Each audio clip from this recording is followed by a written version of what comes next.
success. Since private sector players are not directly involved in matters governance, there is a need to rethink beyond the traditional understanding of the role played by private businesses in the growth of economy.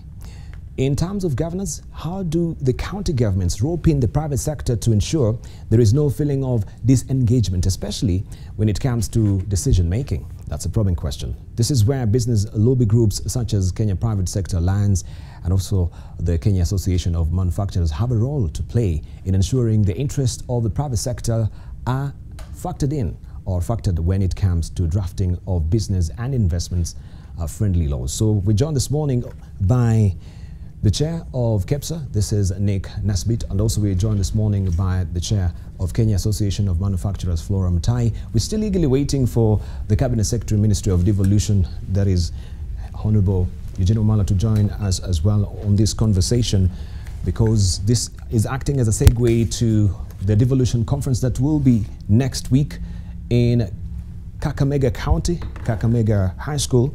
And so we want to see what actually will be in the cards when it comes to the private sector, and how also, since the promulgation of the Constitution, they have been partnering together in light of making sure that devolution is a success in this country. So also remember, you can head over to our Twitter handle, AM Live NTV is a Twitter handle, AM Live NTV also is a profile name on Facebook, and 20505 is our SMS portal. So let's hear from you. How also has the issue of delayed payments affected some of the SMEs down on the ground? So we want to hear what they really have up their collective sleeves as far as this and a lot of other issues are concerned. Good morning. Morning. Flora and Nick, good to see you. Good morning. Right, let's just get down to brass tacks, and we now focus especially on next week, your expectation, looking at the successive conferences we had before since the promulgation of a constitution. What has been some of the learning points, high spots that you've learned from this particular conferences, or is it just, a part of a system every year that we have just to do it, just to make sure that yes, we check out or tick the checklist boxes? Debarl, that is harsh. It is harsh. That is harsh. I think, to be fair to the country, devolution was very new to us. It's only 5 years old. So therefore, it is important every time, as when you prepare any strategy, it's important to always sit back and take a review what has actually been happening. I'll give you a case in point. We were reviewing what the counties have sort of been investing in development funds. Yes. And it's supposed to be something about 30%. But over the last 5 years, very few of them have gotten close to that. Yes. Although towards the end of last year, now we're starting to see a tipping scale. So as much as you have these conferences and you're able to expose the counties to what is expected of them and what the opportunities are, and for the private sector and the business people to also say what their challenges are, including national government in the conversation, I think all you can do is improve and be able to drive devolution and actually make it achieve what it was supposed to achieve, which is bringing closer to the wananchi. Are you privy to the theme that is running under this particular conference in Kakamega? Not particularly. Not particularly. No. All right. Let's hear from Nick. Good morning. Good to see you. Good morning. Good to see you too. Yes. So when I look at these conferences, every year you remain optimistic that it's going to be taken up to a whole new level. Yes. And we will see the progress during the year. And there is progress. I think, as Flora was saying, for the first few years, there was a lot of settling in. What does this mean to now be a governor, a deputy governor? And you could see a lot of the challenges that they faced in managing budgets, ensuring that there was transparency, ensuring that they could appoint the right people or the right qualifications. And you can see the maturity of that process. So with this year, we come in with a new government, new expectations. There's the big four. Yes. There's the big attention that you're getting from the people. There's a big drive and an expectation for public participation. Wananchi want to have a say in what happens in their county.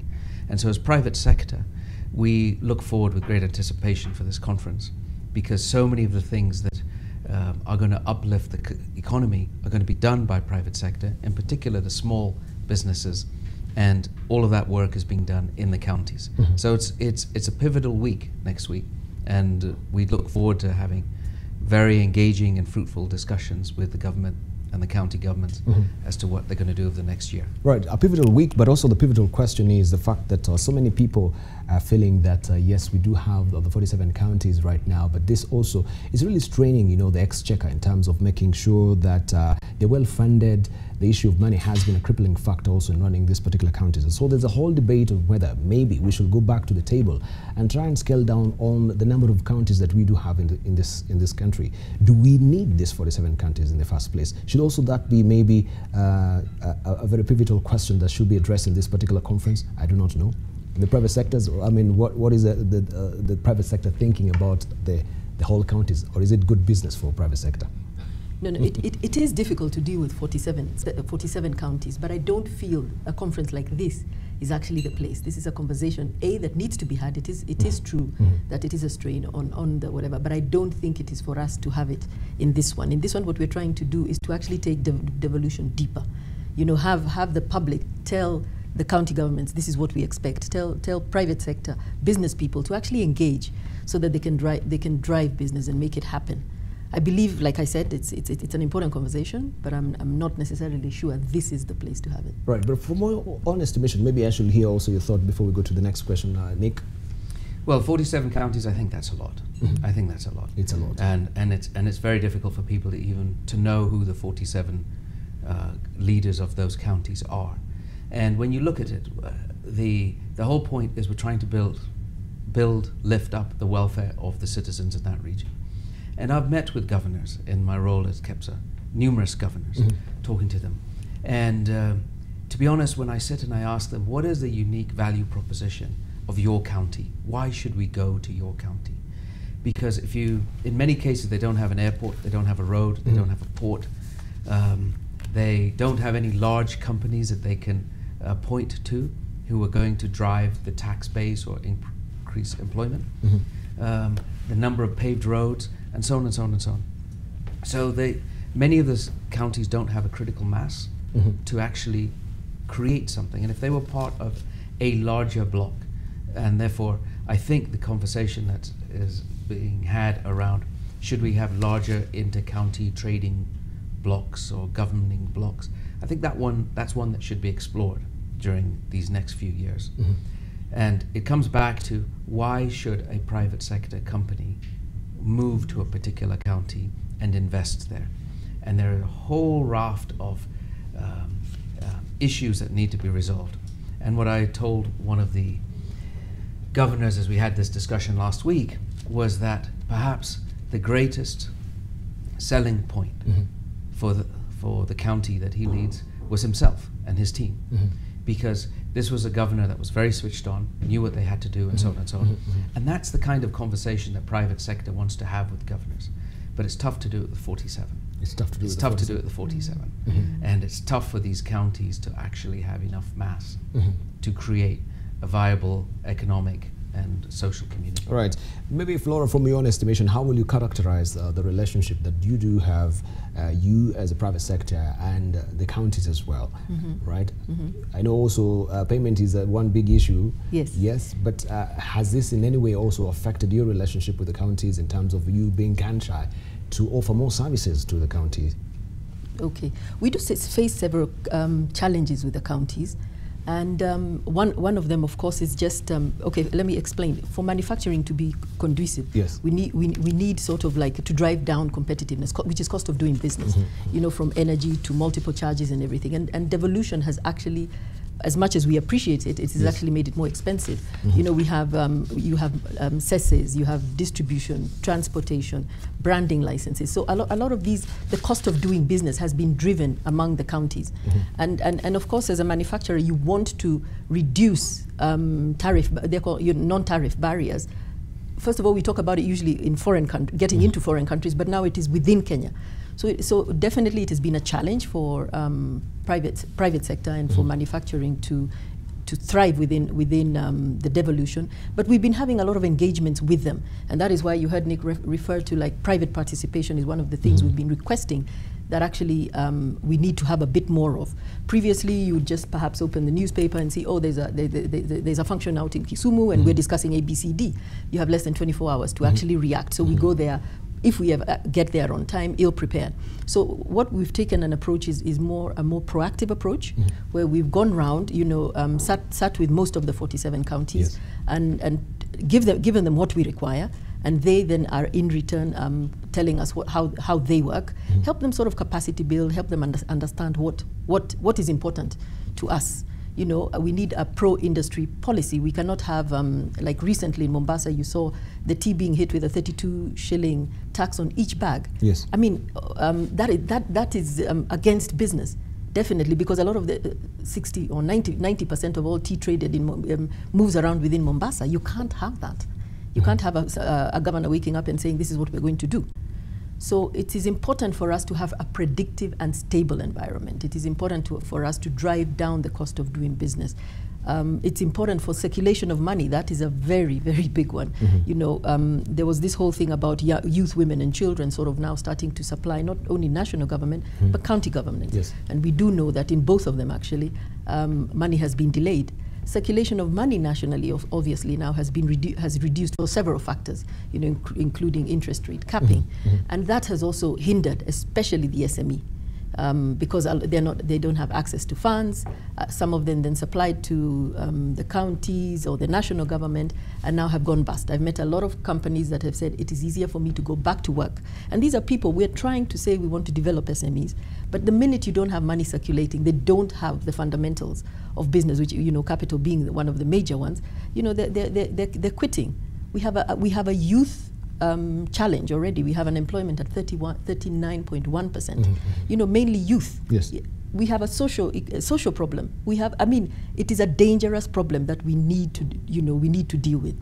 We need to empower people in the right manner by giving them the stable environment. We need to develop an export-driven economy. We have counties that are blessed with a lot of natural resources. You know, if you take a county like Nakuru, you know, they're able to grow, let's say, the flowers. Naivasha, they're able to grow the flowers. How can we improve that to actually drive exports? You know, we need to move up the value chain. If you have Nyandarua growing a lot of potatoes, but during a heavy season, a lot of this sort of, it just gets lost. How do we sit with them and drive up the value chain? What can we do with these potatoes? How do we get them out? Do we, you know, how do we export them, or how do we add value? So those are the sort of the things we are trying to achieve when we are saying, let's sit down, explain to you our issues, we listen to yours, and together we are going to be able to grow. Yeah. All right. When we circle back off with you, Nick, maybe you can tell us also the long hand or the long dead hand of bureaucracy. How has it also been within the counties? We know Kenya generally is started to have, you know, a very conducive ease of doing business environment, that we've moved a notch higher when it comes to world rating. But when it comes to the county as well, as she says, you can go, we have duplications of tariffs, taxes, you come from the national government, still it's duplicated within the counties as well. But how is it frustrating you as the private sector when it comes to ease of doing business? So we want to take a short break right now. When we circle back, of course, we shall pick up with Nick Nesbitt to tell us more about that. So we want to hear also from you as well. You can chime in. Head over to a Twitter handle, which is AM Live NTV. AM Live NTV is our profile name on Facebook, and 20505 is our SMS portal. It's 7 on the nose right now. We do hope also that the Cabinet Secretary of Ministry of Revolution will be here also to give us a perspective from, you know, the policy perspective as well on what they do have up their collective sleeves for this particular conference that is up next week, and what does it portend also when it comes to us shaking into place with devolution in the country. So don't go away, much more coming up on the other side of the break.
We're discussing devolution and the role of the private sector.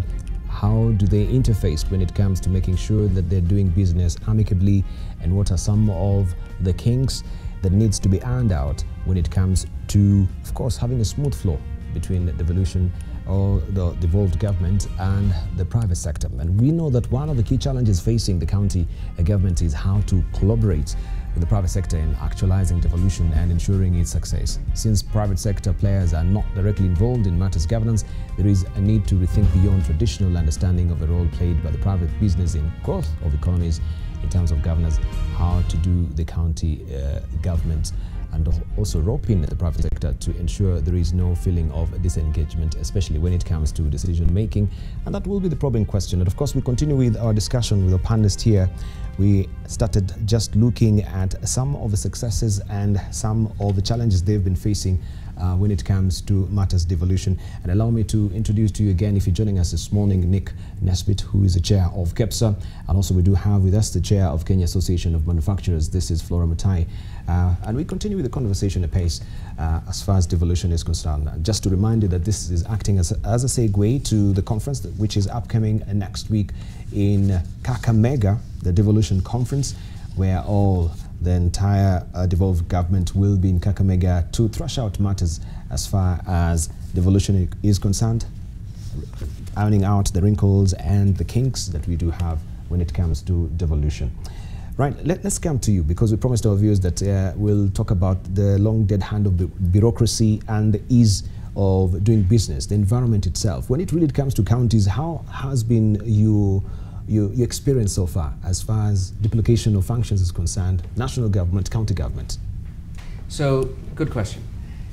You know, when people talk about the duplicity, when they talk about the duplication, I should say, of bureaucracy, ironically, what you expect with bureaucracy is predictability, but you actually don't get that. You get very unpredictable payment terms, very unpredictable excuse me, forms of taxation, very unpredictable implementations of laws. For business people, it doesn't matter whether you're a small company or one of the largest companies nationally or globally, what you're trying to do is reduce your risk. And your risk is really unsettled once you don't know what to expect. So what we're looking for from the counties is for them to live up to what they have written down as to what they're going to do on paper. And what we see is very frequently that not happening. Flora was mentioning about payments.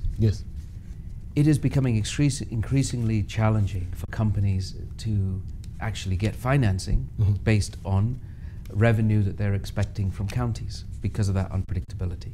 And the banks and the financial institutions really have a hard time with that. Companies that are looking to go and do business with counties, I've even experienced it myself in my professional capacity, where you're chasing money just on and on and on, and you have to designate people to keep going. And it goes from the governor to the county executive to the governors, and that is just madness. So if the counties want to grow, which they want to do, and they want to attract investment, they have to really focus on this predictability. And what comes along with that is governance. We as KEPSA and Association of Manufacturers have had our members sign basically documents that say thou shalt follow the law and not do anything that they shouldn't be.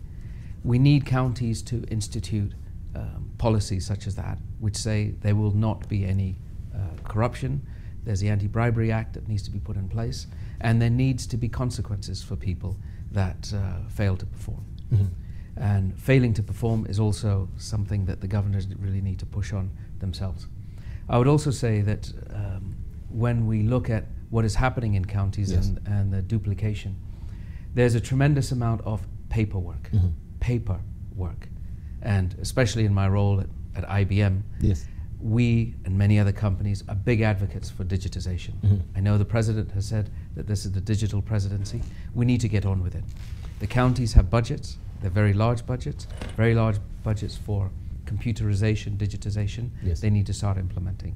And they need to collaborate with the national government. The Ministry of ICT, the ICT Authority, have plans that are underway around the national ICT policy, that must include the counties. The counties must be aware of it, and we must ensure that, again, we're not creating parallel systems or duplication systems which make the bureaucracy even worse. So I would say, above all, what we're looking for as businesses is to reduce the risk, increase the predictability of what happens when you engage with the counties, and we're just looking for people to keep their word so that we can all do business and uplift the counties. All right, and I think also when we had a session here with Flora, and we'd mentioned that the growth of the manufacturing sector seemed to be actually on a steep decline, as opposed to where it was at a stagnation at 10%. But right now, even that 10% is reducing, it's going down. Is in any way the county government also contributing to this particular factor? And if it is, then in what way? First of all, let me make a disclaimer. Manufacturing has historically been contributing 10% to the GDP. However, the GDP has been growing. So we have been growing, but I guess other sectors are growing faster than we are growing. So like we said last year, we did have a dip to 9.2% of GDP. Yes. But of course now with the big four, manufacturing has been zeroed in as one of the areas where we are going to try and improve the environment. And again, I go back to the three things that manufacturers really require to succeed in business, which is a competitive environment. The cost of doing business for a manufacturer cannot be underestimated. Down from the cost of energy, then the licenses. We were moving towards a single business permit. Right now, with the devolution, we do have a lot of multiple taxes, and they become unpredictable taxes. A guy just wakes up and says, I saw you offloading over there, this van is registered in this other county, etc., etc. Now, what tends to happen as manufacturers is, A, you're not very keen to go into those counties, B, you then just start loading up these costs, which raises, again, the standard of living, and which is against what we are trying to achieve. We are trying to reduce the standard of living and actually alleviate poverty. So that is another area that we really need to achieve. Again, we cannot underscore the unpredictability of policy. It is important for us to be able to say in the next couple of months, in the next couple of years, as opposed to, in June, this new law is coming. In July, something else is coming. It becomes difficult to attract not only local investment, which is what the whole idea of devolution is. Yes. They're trying to build competitiveness so that, you can attract companies to actually come and raise your tax base. But again, now, if this happens, we not only have local investments shying away, also foreign investments. And if you look at the Big Four agenda, we did a rough calculation. To contribute 15% to the GDP will require manufacturing to grow at 36% year on year. Well, somewhere between 30 and 36% year on year, which is a huge figure. Yes. Meaning all these issues that we keep complaining about, logistics, infrastructure, ICT, like Nick talked about, these are things that almost need to become a given, and when we do have challenges, we need to be able to sit in a room quickly and say, we understand where you're coming from, we understand where you're coming from, and sort of ironing it out. I'll give you a case in point. We just had the plastic ban. I think we were here on the show discussing the plastic ban with you. The plastic ban came in, and within 6 months we are banning plastics. Majority of plastics is used. There is the single-user carrier bag, but there is a lot that is used in the industrial processes. If a lot of I do know a lot of our manufacturers have machines that are imported that come, perhaps they do filming, they do the top on whatever, they label in plastic, they shrink wrap in plastic. How are those companies supposed to sort of transition within such a short period of time? 6 months is not practical. Let's not mention, of course, we were trying to say, why don't we deal with single-user plastic bags, but allow this. So with collaboration and partnership, the government will perhaps be able to tell us, this is what we're trying to achieve. Of course, environment has not gone away. We should be able to sit down with the Ministry of Environment to say, this is what I'm trying to achieve. We'll be able to say, this is the challenge, and this is why it stops us. So find a mediation as we are dealing with a long-term problem. Thank you. Right, and of course, we want now to get down to it right now, just to also prime you on the rules of engagement that we do have here every Friday on the Leadership Forum. I do have my bell. I have also my time watch as well, which will be on my phone. And also, just to remind you that you have your microphone tethered on you, right? So when you go into the lectern, there's another mic waiting for you. So you will head over there and talk to Kenyans. We're given 5 to 6 minutes to speak about devolution and the private sector. How has the relationship been? And again, the question also again is how do we kink out some of the challenges, the wrinkles that we do have as far as devolution is concerned. And I know most of the things you said here, but I do know also you have a lot that you have to tell Kenyans without me interrupting and interjecting and butting in with questions, just to give you a quick, seamless flowing thought of your preparation on what you do have this morning for us. So I'm gonna use the bell just to give you, I'll give you 6 minutes. Midway, I'm going to raise it, so don't get startled and start winding up, right, while you're on the lecterns. But towards the end, I'm going to shake it a bit or try and sway it a bit so that now you can be warned, yes, we should be wrapping up, right? So if you go over and beyond, I'll ring the bell. So we'll begin with you, Nick. You'll just walk over to the lectern over there. Your camera is camera 3, just straight on. Of course, you can you get the chance actually to address the nation this morning as far as the role of private sector is concerned. So Nick is the chair of KEPSA, and of course also is the general manager of the IBM East Africa, and he's going to give us his thought this morning about devolution and the role of private sector, some of the challenges they've been experiencing, some of the successes as well, and how also we can try and harmonize this particular relationship moving forward. Remember also you can hit us on Twitter, AM Live NTV will remain as always our Twitter handle, and AM Live NTV is a profile name on Facebook. Let's get hearing from you. We shall be reading some of the tweets also on our social media as well. Nick, you have 6 minutes, beginning now. Thank you. And good morning, listeners. As I begin this morning, it's a real pleasure to be here and be able to address what the private sector has stated are the issues that they see in engaging with counties. And when we look at our role, first of all, the private sector is the main generation of investors, of investments, and our role is to create value and provide access to goods, access to services. Our role is to ensure that we can improve the social and economic value of the people in our regions and our communities.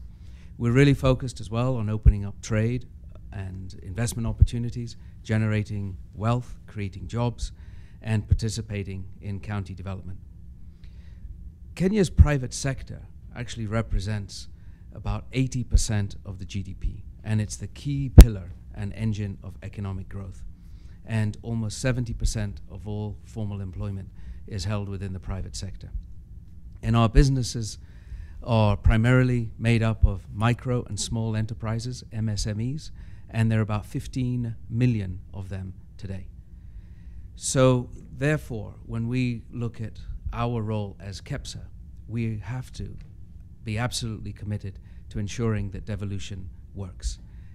Our members are spread out all over the counties, and what people often forget is that everything in Kenya actually happens in a county. So it's very critical for us that the work that is being done by the governors and by the Ministry of Devolution is really focused on ensuring that the policies get implemented. So in that vein, when we look at our role as KEPSA, it is really to work with the Ministry of Devolution, is to work with the county of governors and the county executive committees, is to work with the Senate through the speakers roundtables and the devolution sector board, and all the other relevant stakeholders that are involved in devolution. So people often ask, what are the areas in which the county government must focus on to enhance the role of private sector? And there are many of them. And I won't list all of them that frequently come to mind, but I would say it's a point that we were talking about a few minutes ago, and that's really about improving the predictability of the policy and the business regulations and the frameworks that are used to govern the counties. It's also really important that the public has a say in what happens in their counties.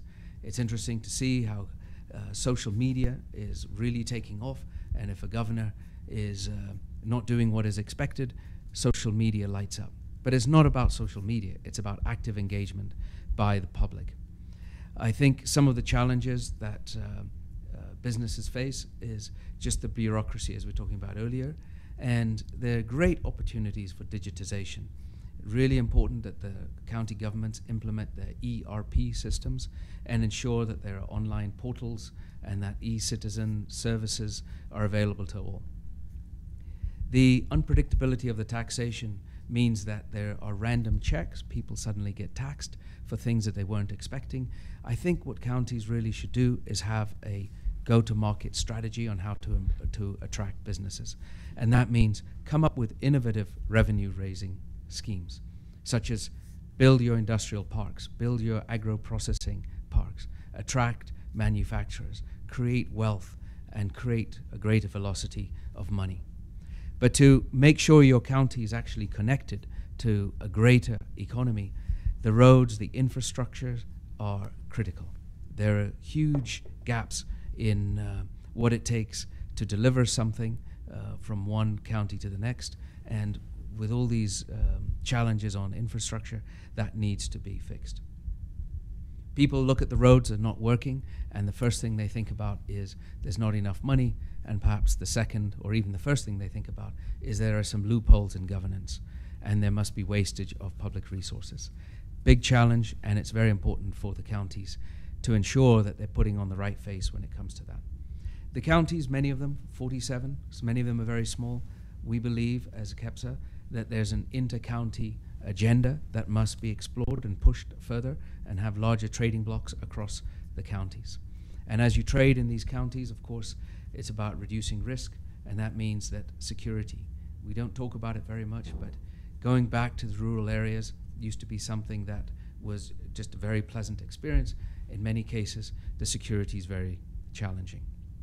So I think at the end of the day, what we're really looking for is a full implementation of the policies that are in place today, and a very clear tie-up between the county government's strategies and the Big Four. The agenda for the next 5 years, 10 years, 15 years is about the Big Four, and we need to see that implemented well. And as we look at how the companies who are looking to invest in these counties can do business, there's this whole issue everybody always talks about, PPPs. It has not been clearly implemented, and we need to get creative as to how we can implement PPPs to attract investment into the counties. As KEPSA, we are frequently entertaining international investors, local investors, who are looking for opportunities. Recently, some investors traveled around Kenya, and they said, Kenya looks like a blank sheet of paper. If you think you've done anything today, you barely have scratched the surface. They're looking to invest in counties. They're looking to bring their agro-processing in particular, and another company bring their steel into the counties. But the engagement must be clarified.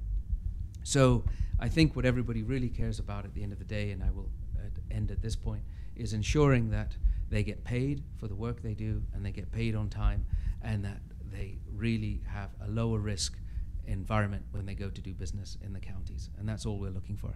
Thank you, and everybody have a good morning. Thank you, Nick Nesbitt there, the chair of KEPSA, and also the general manager of IBM East Africa, raising some salient points that we've taken note of and will be discussing also with him as well.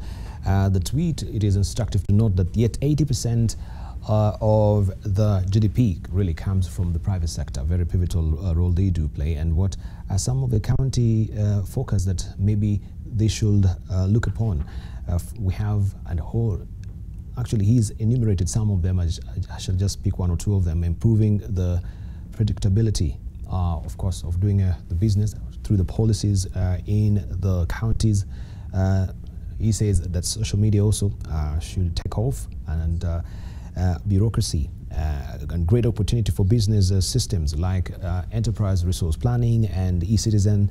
Also go-to-market strategy, industrial parks. That is also pivotal when it comes to making sure that, yes, business really thrives within the county. Inter-county agenda, that is big, and how does it interface also and tie up also with the Big Four agenda that the President Uhuru Kenyatta just declared some few months back, right? That is from Nick Nesbitt. Remember also you can interrogate with them on social media.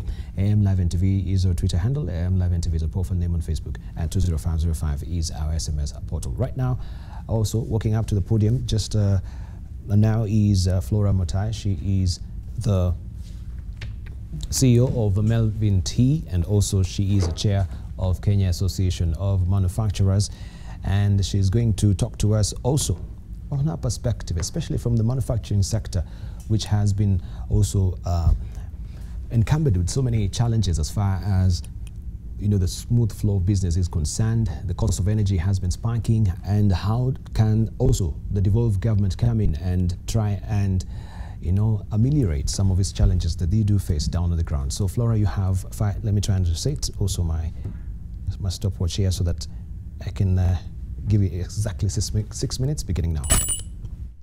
All right, good morning on this cold morning, although I didn't see rain this morning. Industrialization has been recognized as basically a big driver in economic growth. And actually very few developed countries can actually say that they have developed without manufacturing being one of their main pillars of growth.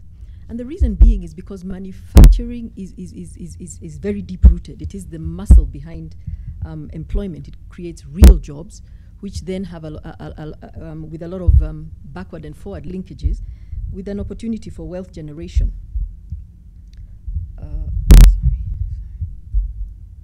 Competitive manufacturing is all about creating an enabling business environment, and that is what we strive to do at Kenya Association of Manufacturers.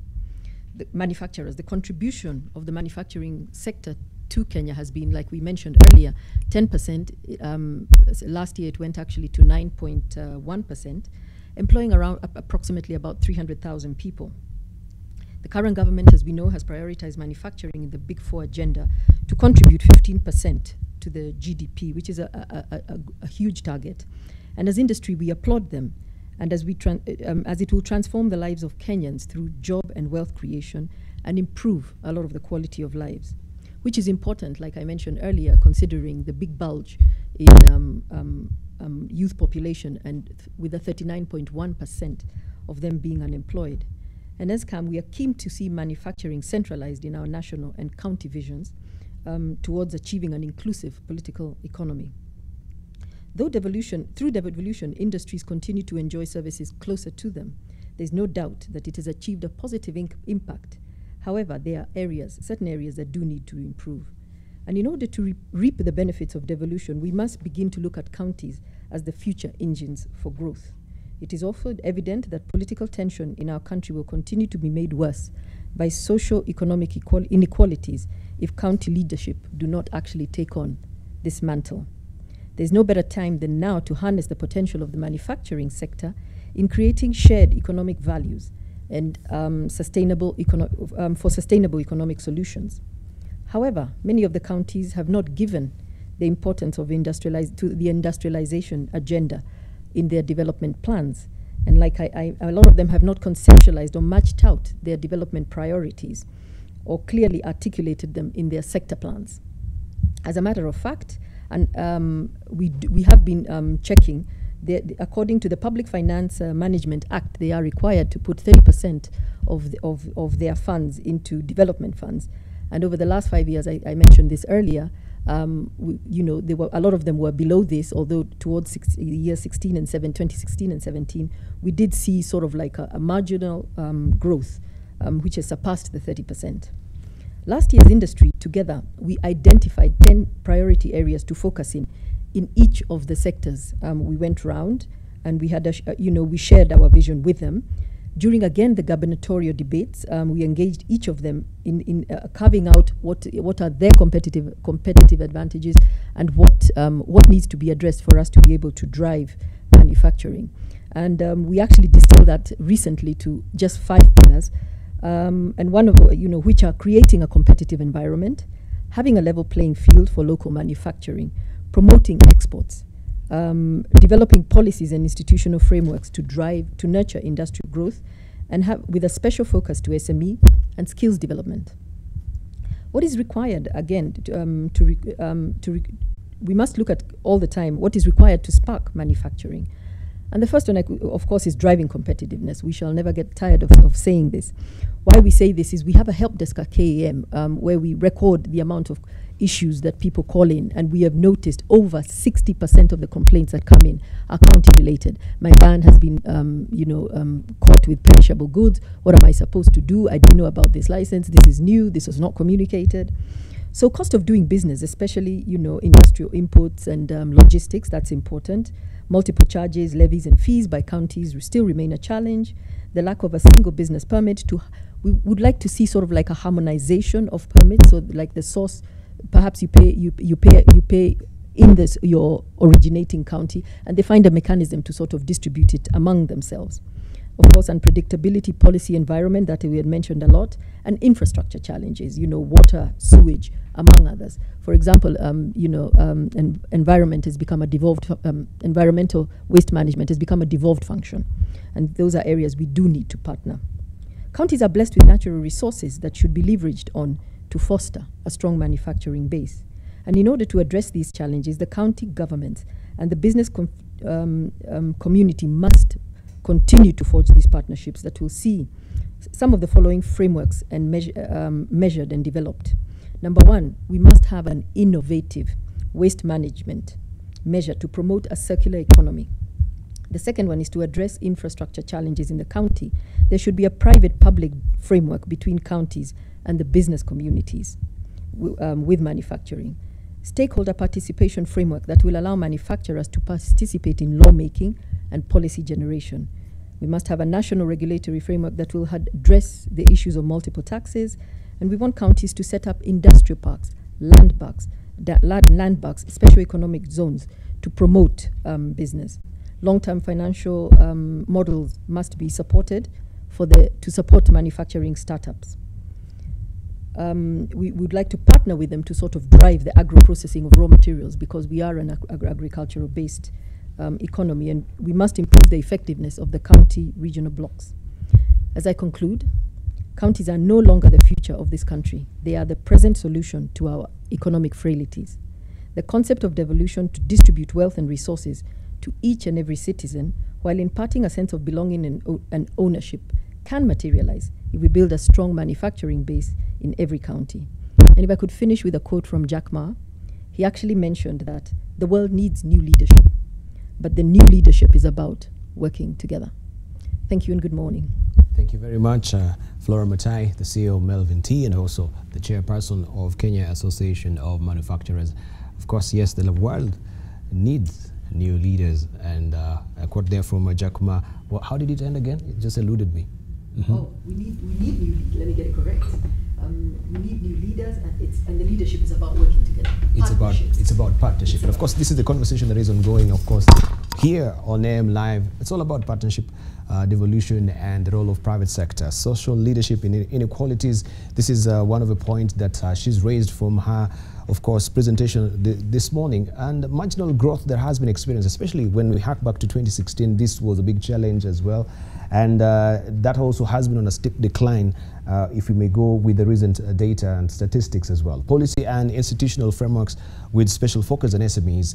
They've, of course, with the introduction of the interest caps, that particular sector has been adversely affected, and we can see new development that they want to repeal this particular act, and it seems also the president is buckling down to the pressure that is coming from also the private sector. That also will be part of a topic that we'll be exploring this morning as well. Innovative way of waste management is another key point that we need to look as far as devolution is concerned down, and the private-public partnership when it comes also to, yes, solid waste management as well. National regulatory framework, all this, if we don't have a proper framework, I should say, that also will really not really function properly. And we would just want to also hear from some of the tweets that are coming through this morning to just see also what some of you are saying. Let's just begin with John Githange saying the cost of doing business in Kenya is too high compared to other East African countries like Rwanda. This is due to unreasonable red tape measures, high taxation, and runaway graft in county offices. John Githange there. Also, we have Mugo saying, it will take more than ideas for young people to realize their full potential. Government support is key. And also we have Bing Charlie saying that delayed payments and delayed VAT refunds killing the SME sector, even when it comes to devolution as well. We have also Bing Charlie saying that devolution is working slowly. Meaningful conversation around Ugatuzi is healthy, but we must implement resolutions. Also Jacob Abere Matlala is saying, just want to be contrary of what Flora is saying. It is easy to deal with counties, or it is easy to deal with counties. Why? We have oversight role of it should be county assemblies and Senate on financial and HR management. So conference gonna be a panacea in appraisal. I don't know if it makes any leaks of sense to you what Jacob Abere is talking about. And we have John Githanga saying that I think I read that. Let me try and pick another one. Oh, he's just actually also praising Leadership Forum. He's saying is one of my favorite AM Live's breakfast show. It's always inspirational, motivational, encouraging, and captivating. Keep it up. Thank you to you, John Githanga, thanking our team here. So let's just get down to business as well and address some of these issues that you've raised. Beginning with you, Nesbit, you raised issues that we want to tackle as well with you. The main generation of investment, 80% of the GDP really comes from the private sector. Interesting. And you've also mentioned some of these areas that we need to tackle, improving the predictability of policy. And social media, I think also this will take up, you'll pick your interest as well, because I think you're in that sector. And we want to know, especially when it comes to social media and let's say also digitization of processes within the counties as well. Lands from the national perspective has gone full steam ahead to do that.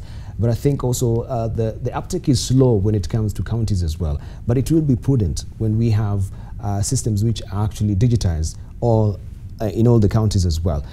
What is what are you doing as a private sector, and especially IBM, in maybe collaborating also with government in trying to maybe to streamline, making sure that we have Wi-Fi's. We have counties like Nakuru, I do know, they've actually gone full steam ahead as well to introduce Wi-Fi as well. And how will that also contribute to the ease of doing business, the cost of data? That's a good question, because IT is a small word, but it's a very big topic.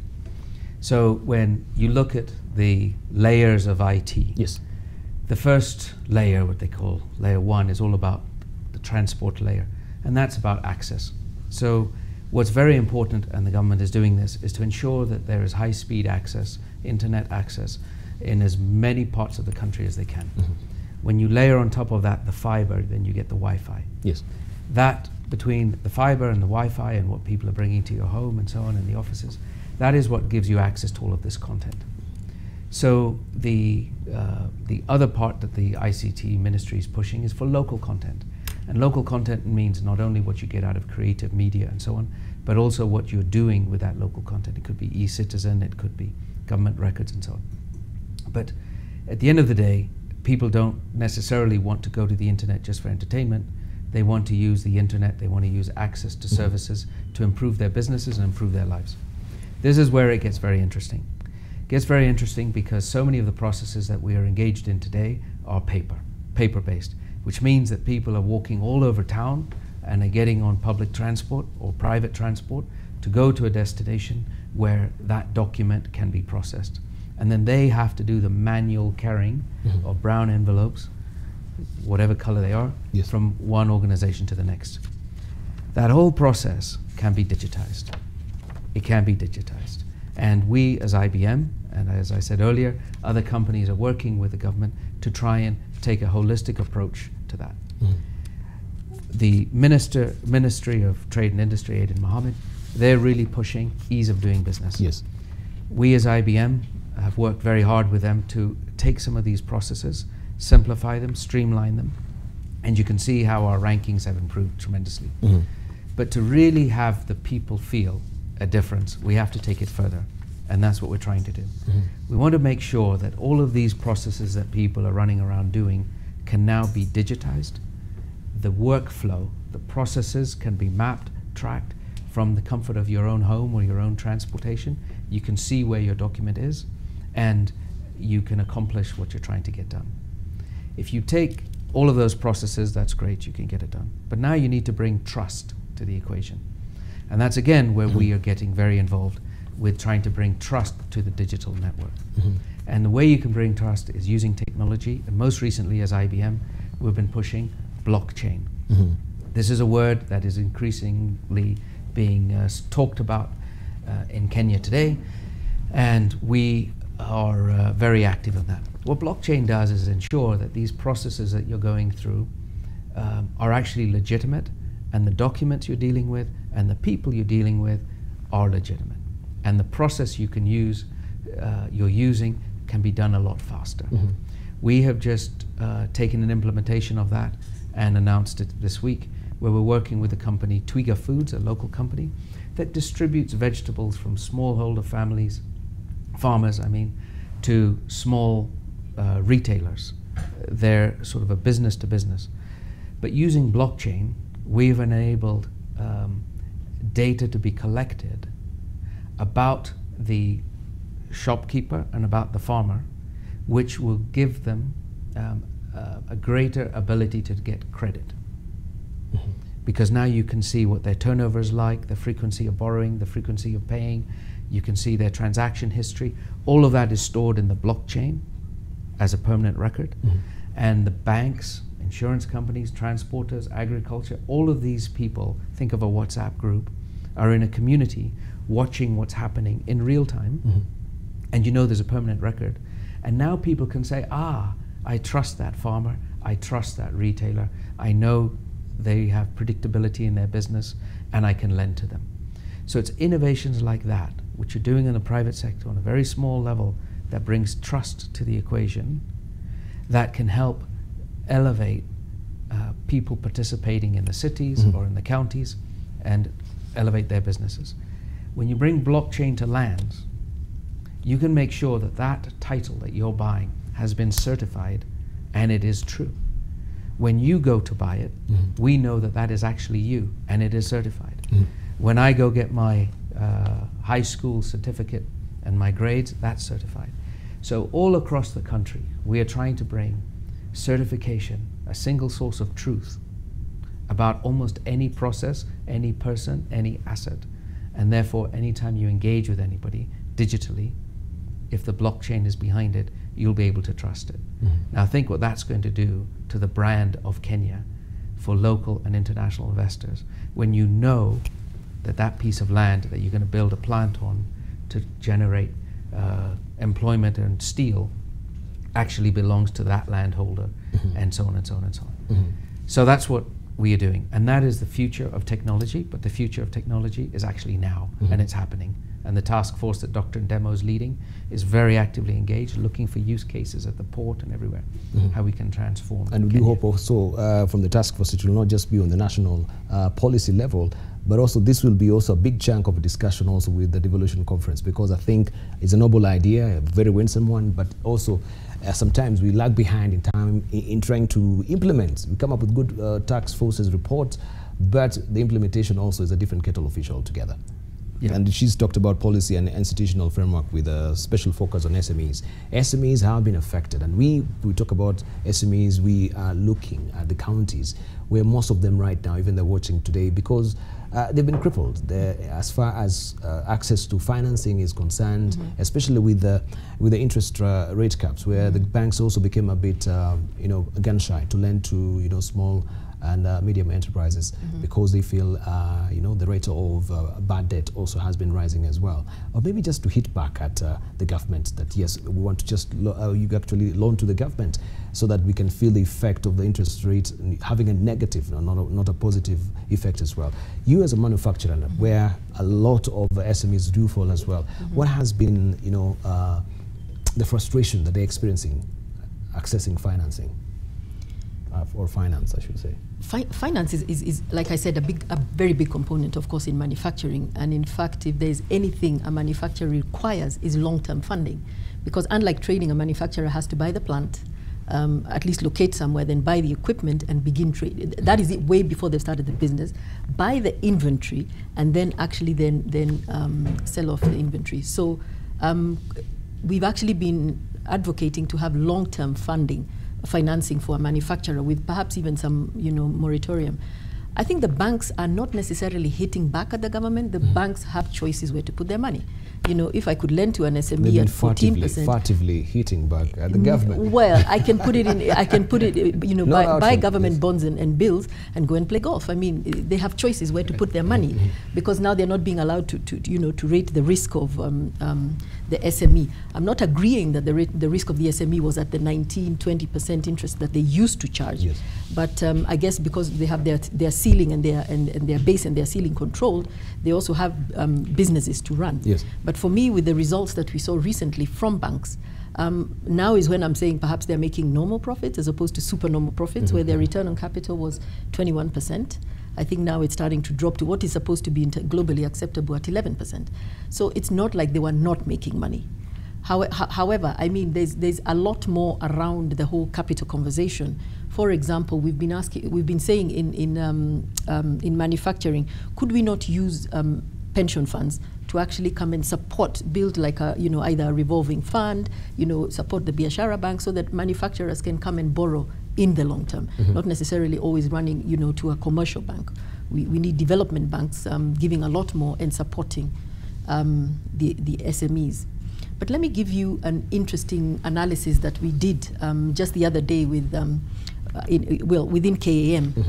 We found out it is 58% more expensive to do manufacturing from your gate to the consumer's hands in Kenya as opposed to a country in Egypt and Vietnam, which we sort of said perhaps we could be, that are comparable. And where did the 58% of it come from? 27% of it is actually on inventory holding. Because of exactly what he's talking about, there's a lot of unpredictability. Are you going to be here tomorrow? When do you hold my inventory? We tend to find the retailers wanting to hold a lot of stock. So they hold actually 3 times the level of stock they would be holding in somewhere like India or China or even Vietnam and whatever.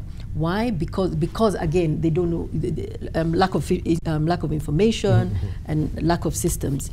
Trade margins are also very high. Within that 27%, it's a lot of inventory holding and a lot of trade margins. They do, give me 30% return on whatever I'm pushing for you.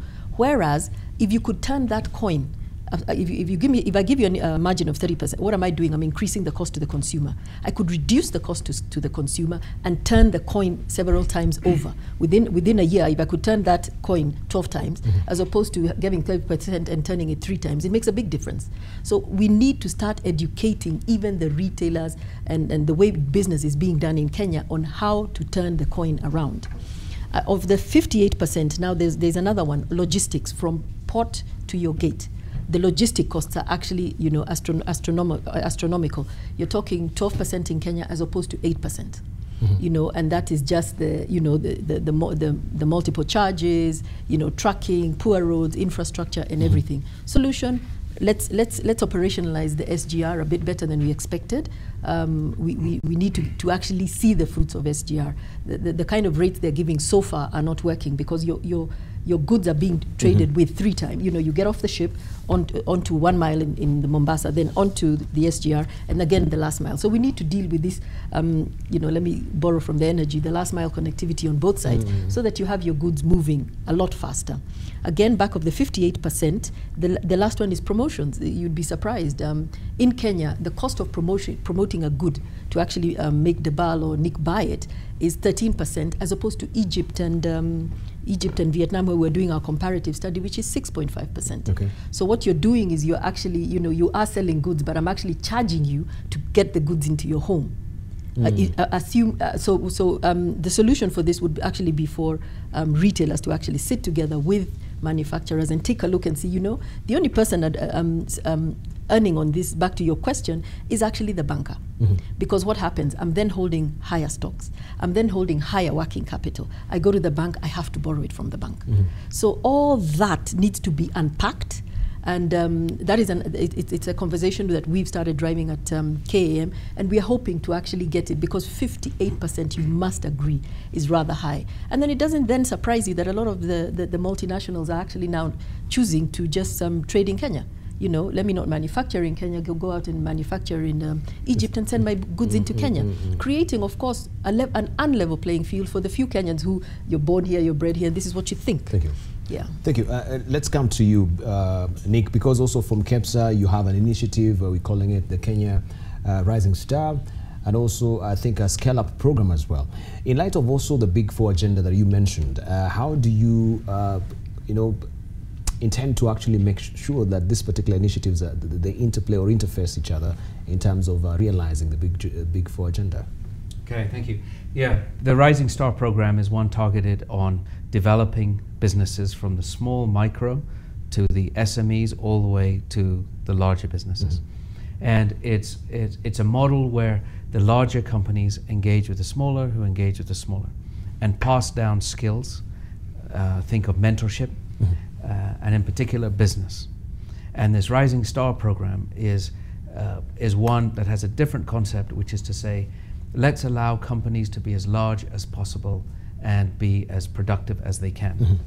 There is this interplay, this sort of tension that happens when a company gets too big in Kenya that it has to be shrunk. But how do these globally dominating, let me just use those words, these very large companies globally move out of their borders and into the next countries? It's because they're allowed to grow, right? So we must encourage our companies to be as large as possible so that they can grow and expand and continue to create innovation. So the Rising Star program is all about that, and there's a lot of work with that. When it comes to the Big Four, the Rising Star program is applicable across all sectors, whether it's in housing, manufacturing, healthcare, and so on. The focus on the Big Four is very good. The challenge we have when we look at the Rising Star program and you map it to the Big Four is you don't have enough players at each level, right? Meaning, for example, in healthcare, you don't have large enough providers at the top who could mentor the other ones, but it's coming. As we look at universal healthcare, for example, it is possible to achieve universal healthcare. There's technology being used that is finding that there are far more people who are actually capable of paying their own NHIF than had thought before. So with the initial rollout that you're starting to see across all four, there are a lot of good ideas coming up. We were just talking about financing manufacturing. How do you build affordable housing in Kenya? I can tell you that we can't build affordable housing if we import all of our goods from the east or other places, our doors, our door handles, all of that.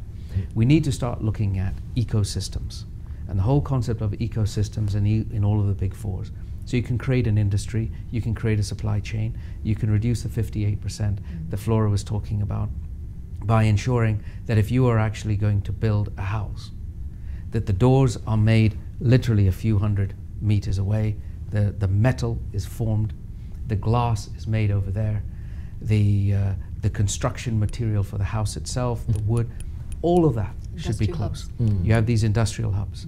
And this is where counties can play, especially when inter-county development. They can say, okay, you are doing the doors, you're doing this, whatever it is. But to procure your materials from another country, let alone 400 miles away in Kenya, isn't going to allow us to have affordable housing. So that's on the input side. Now when it comes to the financing side, again, we look at that and say, what are we looking to do? Are we looking to have the government fund everybody's house? Or shouldn't we look at it as the government funds or backs up the mortgages? Become the mortgager, the lender of last resort. So that let private sector, let the banks lend to all the people we know who are first-time, second-time lenders, borrowers, homeowners, and have the money the government is raising support. So if that gentleman fails, we will pay the mortgage, and you can reduce the risk, and therefore the mortgage rates can drop when you're lending to people who are building affordable housing. The other thing I'd say about affordable housing, to go on that tangent, is I think it's very important that we do not copy what they did in England and the States and other places and move from shanties to vertical slums. To put 5,000 people at a very low socioeconomic level into these towers is just going to create all kinds of strange behavior on the 8th floor, the 10th floor, there'll be all kinds of things that are going to go wrong. I would say that it'd be much better to have a sort of socioeconomic development communities where people who are first-time buyers can have more of an aspirational feel in their community as they can see people up the street. Thank you. So there are lots of things to think through on this, but again, back to the development side, we need to have these ecosystems where the small person has a linkage with a large person or large company, and that just keeps recycling. And that's what we're focused on as KEPSA, ensuring the micro SMEs are just as important as the larger companies, and they get a role to play. Right. Even as we prepare our headline thoughts as we're winding up, maybe to you, Flora, each year also we have really coming up with the manufacturing priority agenda. I don't know what you do have for 2018, and in light of also devolution, how do you also take consideration of devolution in trying to, rope that in within this particular agenda that you come up every year with? Okay. I mentioned the 5 key pillars that we have, which is competitiveness, level playing field, a conducive business environment, focus on SME, and actually, driving the future of industry. How do we link up with the devolution? Is by proactive engagement. We've reached out to them a lot now. We did last year. We went out. We mapped out with them what are their competitive advantages and what is required to develop, move up their value chains for the ones that needed to move up. We then, like I mentioned again, we did the gubernatorial, and even now we're going to be large players, of course, in the devolution conference. And CAM is opened to actually sit with them and help them capacity build. I'll give you an example what Nick is talking about. We call it subcontracting, and it is a model that has been used in the Asias and that has also grown industrialization immensely. If you have a company like General Motors, they manufacture their buses and stuff. The seats do not have to be imported, and therefore the local content thing, with a preferential agreement, yes, I can supply them a seat as an SME, but maybe I don't have the capacity, or I'll be slightly expensive. But with being allowed to be slightly expensive a little bit is going to then help me and protect me. You then have, they're able to then capacity build SMEs. So subcontracting is, I guess it's pull everybody up, and the more we actually insist on this, and more or less having a little bit of a protectionist attitude. I'm not talking around our borders, but I mean it's more about let's buy Kenya, let's build Kenya, being a little bit selfish. But in order to do that, I also think we need to be able to go the long haul. Let's say the government should be saying, like what I'm seeing Tanzania saying, listen, if you want to come and do business in this country, you must invest. And some, of course, the multinationals are saying no. Some are going to opt to go away, but that then gives a large market for the local manufacturer to start building his capacity, because remember, manufacturing to survive needs large markets. So we need to be able to make a bold step and say we're going to protect ourselves. We're actually going to grow.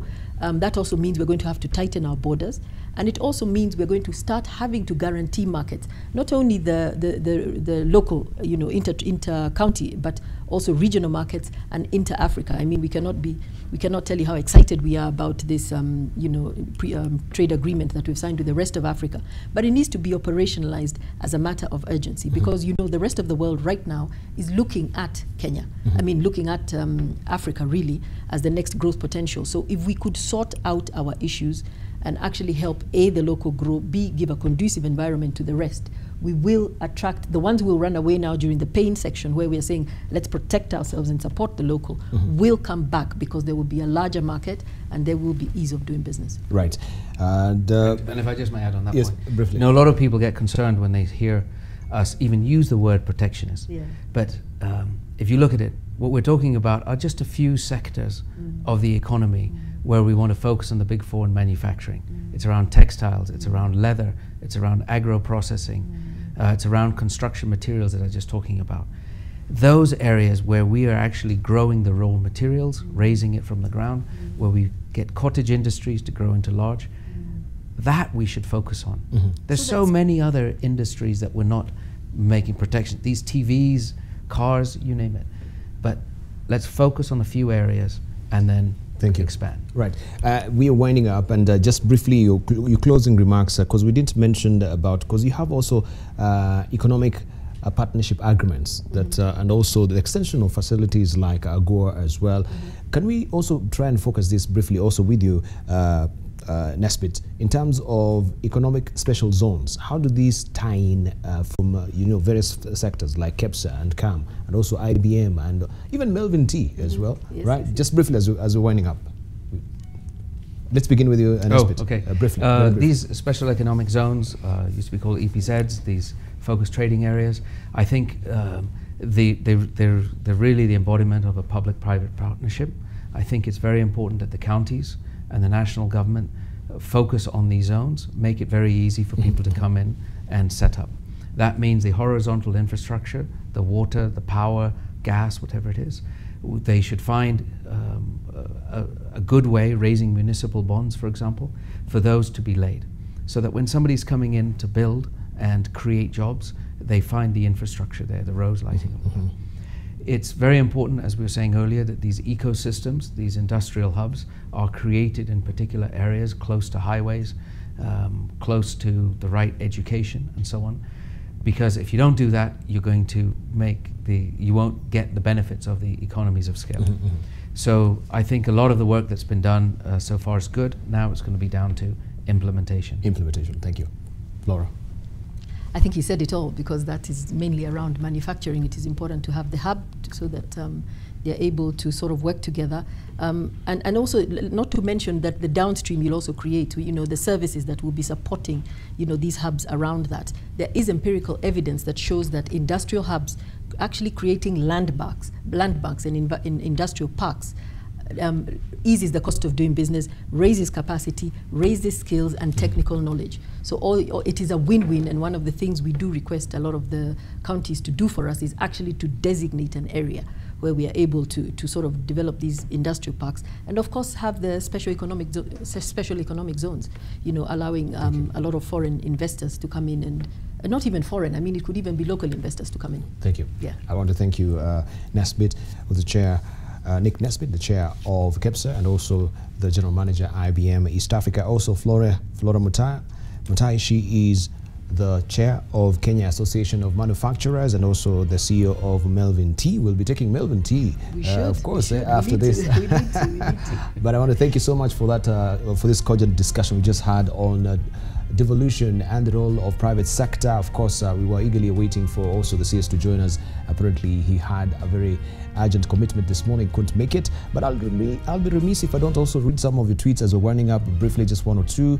We have Dream Market saying, well articulated, incoherent taxation is a bend to business and industry.